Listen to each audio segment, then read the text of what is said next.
Bonsoir à tous. Alors, je me présente déjà, j'ai Alberto Guggiola, je suis data scientist chez Quantimetry. Et aujourd'hui, je vais vous parler d'un sujet que je trouve extrêmement intéressant, qui est l'intelligibilité, l'interprétabilité des modèles de machine learning. Ici, on parle beaucoup de machine learning, data science, intelligence artificielle. On oublie parfois qu'on doit comprendre qu'est-ce qui se passe derrière, surtout quand on parle de black box, de modèles qui sont plus compliqués, parfois plus performantes, mais plus difficiles à comprendre. Et c'est vraiment un grand enjeu et surtout un enjeu qui devient de plus en plus important avec les années qui passent. Ça marche? Non? Ah, merde. C'est bien. Du coup, pourquoi on en parle? C'est une priorité reconnue, pas seulement par nous, mais par exemple dans le célèbre rapport Villani qui a sorti il y a quelques mois. C'est l'un des piliers qui sont considérés comme les plus importants pour permettre une bonne avancée des sujets intelligence artificielle. Et on parle de beaucoup de choses qui sont un peu corrélées à ce domaine. On parle d'une intelligence artificielle conforme à nos valeurs. On parle d'accroître transparence et auditabilité. On parle de recherche, du coup aussi en termes de recherche académique et d'avancées théoriques sur l'explicabilité. Et on reconnaît que le principal goulet d'étranglement aujourd'hui, ce n'est pas vraiment une question de performance, mais c'est plutôt le manque de confiance. Ça fait des décennies qu'on parle de machine learning, data science, etc. Pourquoi se base sur l'interprétabilité en 2018?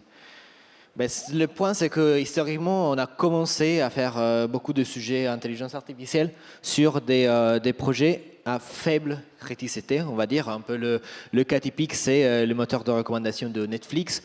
Ok, on a envie d'avoir les performances les meilleures possibles. Mais après, si on se trompe sur un film à conseiller à une certaine personne, ou si on ne comprend pas très bien pourquoi une certaine comédie est conseillée à un certain utilisateur, ce n'est pas très très grave non plus. Et du coup, ça a généré une idée de machine learning as Kaggle competitions. C'est une idée intéressante parce que on voit les projets d'intelligence artificielle vraiment comme pur orientés sur la performance. Sur les gains de performance, sur un aspect qui est vraiment d'obtenir les meilleurs résultats. Les choses ont changé depuis et on commence à avoir beaucoup de cas d'usage qui sont dans différents secteurs, comme dans la défense, dans la santé, dans les ressources humaines. Et on voit tout de suite qu'avoir un bon résultat avec des performances statistiques qui sont acceptables, voire excellentes, mais dans lesquels on ne comprend pas ce qui se passe derrière, c'est non seulement problématique, mais ça peut être vraiment un point bloquant pour un projet tout court. Et peu importe si les performances en théorie sont bonnes, si on ne comprend pas qu'est-ce qui se passe, déjà dans le secteur de la santé, aucun médecin va accepter la suggestion donnée par l'algorithme. Pour présenter cette slide, la personne peut-être la plus adaptée serait un juriste. Moi, d'origine, je suis plutôt un physicien théoricien, du coup, ce n'est pas exactement le même profil, mais je vais la tenter quand même. Il y a un cadre réglementaire qui est très riche, et ça, c'est parfois synonyme de chaotique. Il y a plusieurs niveaux qui se superposent sur ces sujets et qui rentrent en jeu. Du coup, la partie intelligibilité, on en a besoin pour permettre une meilleure utilisation de nos modèles, mais parfois, on en a besoin aussi parce qu'on est obligé, en termes réglementaires, de comprendre ce qui se cache derrière le modèle.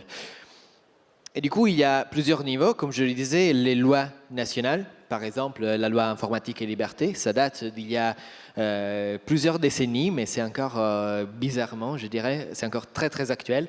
Et ça avait été une très bonne initiative, capable de voir vraiment dans le futur. il y a des réglementations sectorielles pour des secteurs qui ont des besoins spécifiques. BAL 2 pour la banque, en est un exemple. Il y a la grosse partie qui est sur les données personnelles, qui est RGPD, qui est entrée en vigueur il y a quelques mois désormais. J'aimerais bien vous dire qu'on a les idées complètement claires sur ce qu'on peut ou on ne peut pas faire, ou sur ce qui est légitime ou pas, ou comment avancer dans la bonne direction. La réalité est un peu plus compliquée que ça, et en discutant avec pas mal d'acteurs, j'ai l'impression qu'on n'a pas encore les idées complètement claires sur ce sujet. Du coup, c'est encore un sujet vraiment à suivre, même si la date critique de 25 mai 2018 est désormais passée, c'est encore un sujet qui pose beaucoup de questions.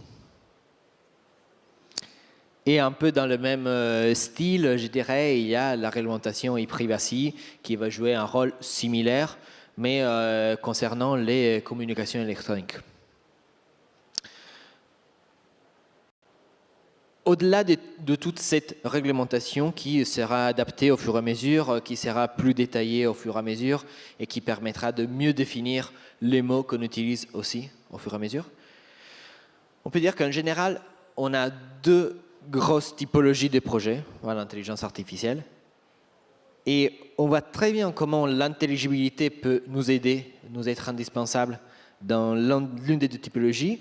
On le voit un peu moins dans l'autre, mais effectivement, c'est un sujet qui est très très pertinent, peu importe la typologie de cas d'usage.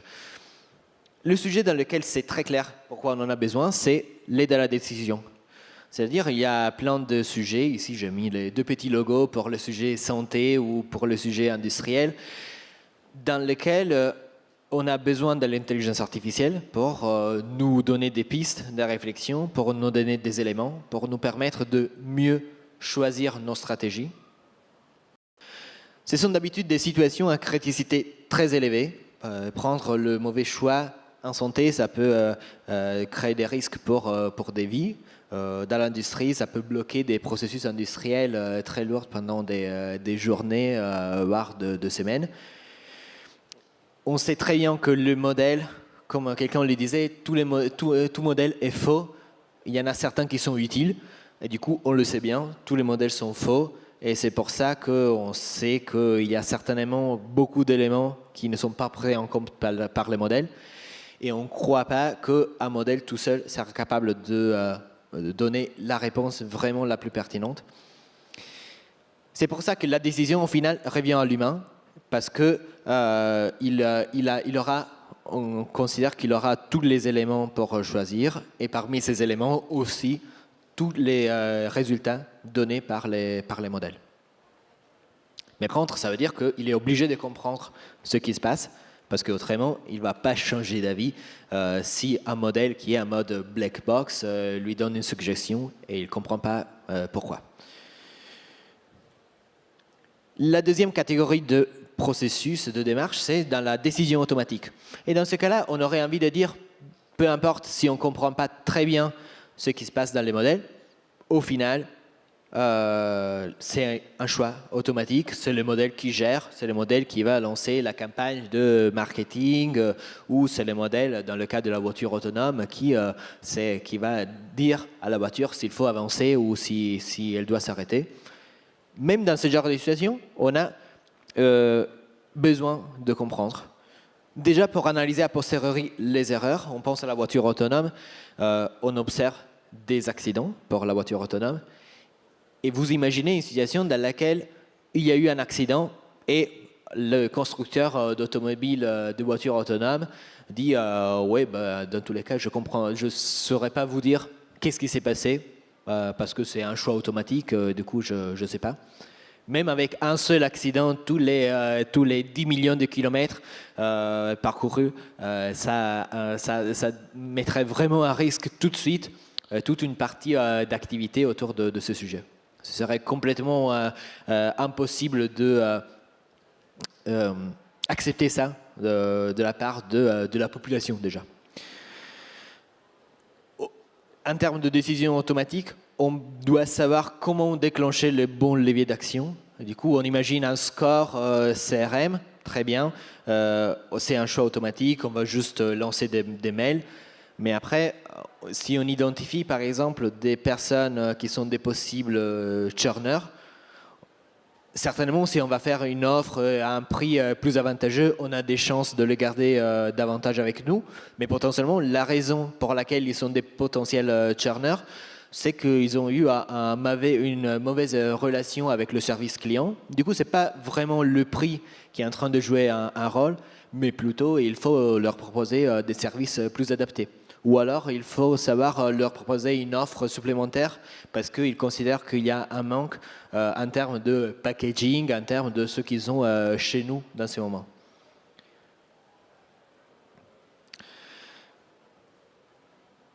Il y a un vocabulaire, comme toujours, qui est en train de se construire. Ce sont des sujets qui, clairement, ne datent pas d'il y a 6 mois ni d'il y a 1 an. C'est une réflexion qui a commencé il y a vraiment longtemps, mais qui a besoin d'être adapté au contexte de l'intelligence artificielle, au contexte vraiment des modèles. Et on parle beaucoup de transparence, interprétabilité, responsabilité, équité. Déjà, il y a des petites nuances entre tous ces mots.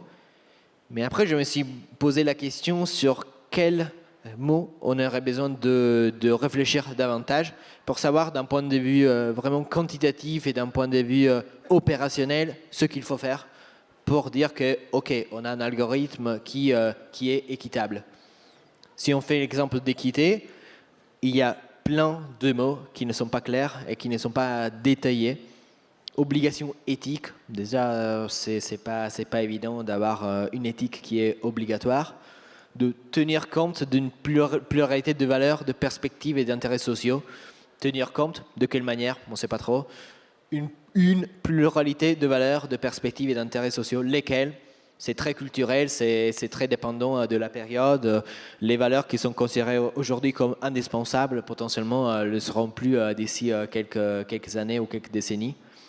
D'une manière cohérente et transparente, encore une fois, on peut être d'accord sur les principes, mais il faut vraiment bosser ensemble, travailler ensemble pour arriver à mieux définir en tant que communauté ce qu'on considère une utilisation cohérente et transparente de toutes ces valeurs. Ce sont quoi les valeurs qu'on considère comme importantes et ainsi de suite. Construire un modèle interprétable, ce n'est pas si simple que ça. Parce qu'il y a plusieurs choix possibles.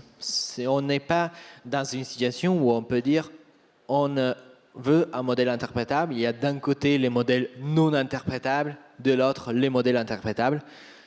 C'est quoi l'interprétabilité? Ça dépend de l'objectif visé.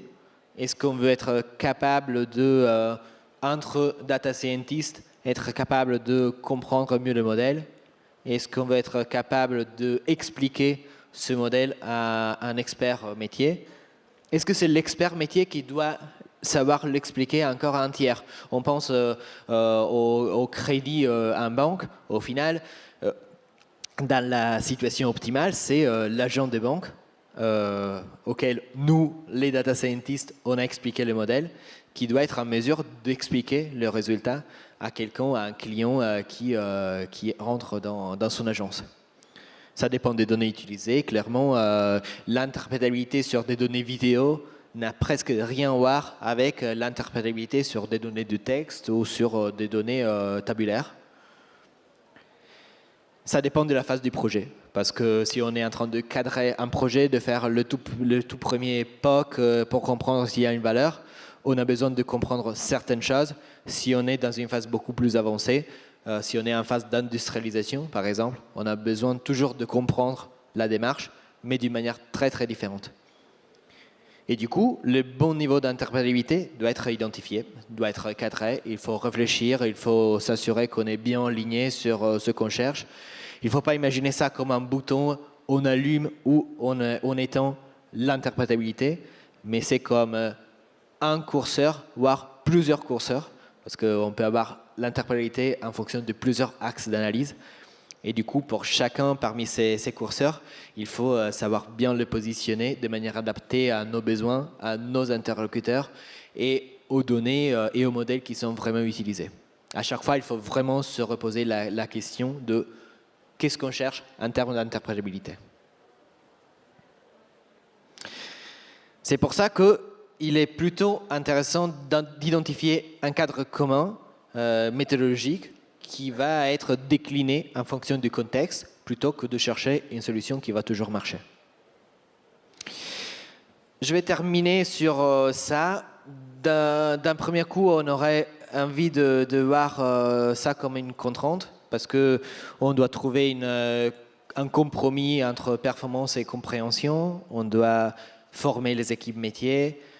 On a besoin de plus de temps pour développer des outils parce qu'on doit rajouter des briques. Mais après, on commence à réfléchir et on s'est dit peut-être ça va nous aider parce qu'on va mieux interpréter les modèles complexes. Les métiers auxquels on a expliqué les modèles vont nous aider dans le pilotage, dans la démarche. On pourra obtenir des modules réutilisables plus rapidement. Et après, si on réfléchit encore, on s'est dit que ça peut être vraiment une opportunité. Déjà, on imagine avoir plus de projets financés parce qu'il y aura des résultats plus réutilisables. On va avoir plus de recherche et on aura certainement une confiance qui est accrue à cause de cette augmentation dans la compréhension des modèles. Et tout ça, aujourd'hui, c'est encore un peu vu comme un bonus parce qu'on se dit que s'il y a un modèle, si on rajoute une brique d'interprétabilité, c'est plutôt sympa, mais ce n'est pas vraiment nécessaire. Mais notre avis chez Quanetry, c'est que d'ici quelques années, ce sera vraiment indispensable d'avoir ce genre d'outils et ce genre d'interprétabilité. On pense qu'il y a 2 ans, il y avait énormément de POC jetables et maintenant c'est complètement incompréhensible et injustifié de lancer un POC si on envisage déjà comment on pourra le mettre en pratique, comment on pourra l'industrialiser. D'ici quelques années, ce sera à notre avis un peu le même discours pour l'interprétabilité. Ce sera juste pas compréhensible comment lancer un projet si on ne comprend pas ce qui se cache derrière. Et si vous avez envie de plus de détails, on vient de faire sortir un livre blanc sur ce sujet. Vous pouvez passer sur le stand de Quanetry pour le repérer ou le télécharger du site web. Et si vous voulez rentrer un peu plus dans les détails techniques, il y aura un talk tout de suite après la fin de cette présentation dans l'autre salle de Jean-Mathieu Scherzer avec lequel j'ai travaillé, qui va faire un hands-on plutôt sur la partie technique de ce sujet. Merci.